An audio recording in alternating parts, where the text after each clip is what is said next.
31 December એટલે અંગ્રેજી મહિનાનો છેલ્લો દિવસ। ગુજરાત સહિત સમગ્ર દેશ અને દુનિયાના લોકો આજે નવા વર્ષની ઉજવણી કરવા વિવિધ સ્થળો પર જતા હશે, ત્યારે હાલ પ્રવાસીઓ સ્ટેચ્યુ ઓફ યુનિટી ખાતે હજારોની સંખ્યામાં ઉમટી પડ્યા છે। આજે વર્ષ 2024નો અંતિમ દિવસ અને આવતીકાલે 2025નું નવા વર્ષની શરૂઆત થશે। 31 ડિસેમ્બરની ઉજવણી માટે સ્ટેચ્યુ ઓફ યુનિટી હાલ સજ્જ છે। એસઓયુની બાજુમાં પાર્કિંગ એરિયામાં બસોનો જમાવડો દેખાઈ રહ્યો છે। પ્રવાસીઓ બસોમાં બેસવા પડાપડી કરતા જોવા મળે છે, ત્યારે ઈ રિક્ષાએ પણ પ્રવાસીઓમાં આકર્ષણ જમાવ્યું હતું। જો કે પ્રવાસીઓને કોઈ તકલીફ ના પડે તે માટે એસઓયુ ઓથોરિટી દ્વારા પૂરતા પ્રયાસો હાલ થઈ રહ્યા છે। તેમ છતાં બસમાં બેસવા માટે પ્રવાસીઓની લાંબી લાઈનો લાગે છે, તેમજ બસમાં બેસવા માટે ભારે ભીડ પણ જોવા મળી રહી છે। જો કે પ્રવાસીઓ સ્ટેચ્યુ ખાતે ફરવાની મજા લેતા જોવા મળ્યા। દેશભરમાંથી હજારો પ્રવાસીઓ સ્ટેચ્યુ ઓફ યુનિટી ખાતે ઉમટી રહ્યા છે। યુવાધનમાં ખાસ નવા વર્ષની ઉજવણીનો ભારે ઉત્સાહ જોવા મળતો હોય છે। આજે મહારાષ્ટ્રના પ્રવાસીઓ એસઓયુ પર પોતાનો મરાઠી પહેરવેશ સાથે આવ્યા અને મરાઠી પરિવારે જણાવ્યું કે અમારી જે સંસ્કૃતિ છે એને લઈને એસઓયુ પર આવ્યા છે અને આ સ્ટેચ્યુ ઓફ યુનિટી અદ્ભુત બનાવવામાં આવે છે। અહીં એકવાર आवी तो वारंवार આવવાનું મન થાય છે।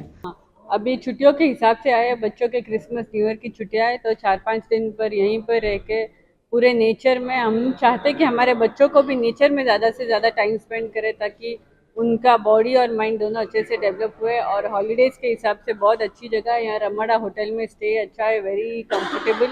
और यहाँ से आजू बाजू जाने की जो भी जगह यहाँ से कनेक्टिंग है तो ये बेस्ट है। हम शहरों में रहते हैं, हम पिछले साल थाईलैंड और सिंगापुर गए थे, बट एकदम वैसा ही वर्ल्ड क्लास हमको यहाँ पर भी लग रहा है। So we are very happy to take a decision कि हम यहाँ पे केवड़िया आए इस बार, और आगे भी हमारे फुल फैमिली को लेके आएंगे। क्या कहेंगे लोगों को यहाँ देश विदेश में जाते हैं, यहाँ से यहाँ गुजरात में ऐसा स्टैच्यू ऑफ यूनिटी बना है? Yes, it's a very proud thing. Proud है हम इंडियन होके यहाँ पे ऐसी सब फैसिलिटीज देखे, ऐसा सब घूमने का अलग अलग थीम के पार्क्स है, गार्डन्स है वगैरह। So it's world best, why go outside when it's incredible India. क्या नाम आपका? नितिका हियर। આજે 2024ના અંતિમ દિવસે 31 ડિસેમ્બરની ઉજવણી કરવા હજારોની સંખ્યામાં લોકો ઉમટી પડ્યા છે। 25 ડિસેમ્બરથી 31 ડિસેમ્બર સુધીમાં ઓનલાઈનના આંકડા જોઈએ તો આ 5 દિવસમાં 2,21,000 લોકો આવ્યા છે અને આજે એક જ દિવસમાં 70,000 જેટલા પ્રવાસીઓ આવ્યા છે, જેને લઈ 30 જેટલી સરકારી એસટી બસો પણ મૂકવામાં આવી છે। તો નર્મદા જિલ્લા પોલીસ વડા દ્વારા 5 પીઆઈ, 7 પીએસઆઈ અને 300થી વધુ પોલીસ જવાનો બંદોબસ્ત માટે મૂકવામાં આવ્યા છે। नर्मदा जिला के एकता नगर में स्टैच्यू ऑफ यूनिटी के अंदर नए साल की जो छुट्टियां है उसको ध्यान में रखते हुए काफ़ी बड़ी मात्रा में टूरिस्ट आ रहे हैं, और इन टूरिस्ट को ध्यान में रखते हुए पुलिस की तरफ से भी बंदोबस्त रखा गया है, ताकि किसी भी टूरिस्ट को कोई भी तरीके की तकलीफ ना पड़े, ट्रैफिक की अव्यवस्था ना हो और बिल्कुल शांतता और सुव्यवस्था के वातावरण में ये जो छुट्टियों का माहौल है ये पूरा हो जाए। इसके लिए नर्मदा जिला पुलिस पूरी तरह से कार्यरत है और आने वाले समय में भी रहेगी। Ekta Nagar statue of unity विस्तार में ये जो छुट्टियों का समय चल रहा है और टूरिस्ट काफ़ी मात्रा में है, इसको ध्यान में रखते हुए 3 पीआई, 4 पीएसआई और उनके साथ में काफ़ी अच्छी मात्रा में पुलिस फोर्स को रखा गया है, ताकि ट्रैफिक का आयोजन हो या फिर अन्य कोई भी अव्यवस्था हो वो ना हो और सही तरीके से सारी चीज़ें चलती रहे।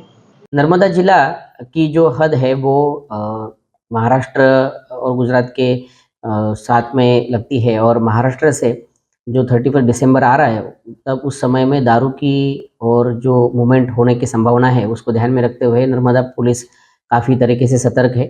पिछले कुछ दिनों से हमने पेट्रोलिंग और नाका भी बढ़ा दिए। आने वाले 4 से 5 दिन में और खास करके 30 और 31 तारीख को पूरे ज़िले भर में अलग अलग जगह 15 से 20 जगह पे नाके लगा रहे हम, और 200 से 300 पुलिस फोर्स इस नाका पॉइंट्स के ऊपर चेकिंग करेगी। हमारा खास करके ध्यान जो रहेगा वो जो लिकर की इलीगल मूवमेंट है वो ड्रंक एंड ड्राइव जो करते हैं उनके ऊपर खास करके, क्योंकि उससे एक्सीडेंट की संभावना भी बढ़ती है और ये गुनाह भी है, और अन्य भी कोई गैरकायदेसर प्रवृत्ति इस समय में ना हो और लोग शांति से अपने नए साल का सेलिब्रेशन कर पाए, इसके लिए नर्मदा जिला पुलिस काफ़ी सतर्क है और इसके लिए हम काम भी कर रहे हैं। अभी सेलम्बा के पास में धनशरा करके एक चेक पोस्ट है जो अंतर्राज्य चेक पोस्ट है, और वहाँ से काफ़ी बड़ा हाईवे निकलता है, तो वहाँ पे हमने 24/7 की चेक पोस्ट शुरू की है।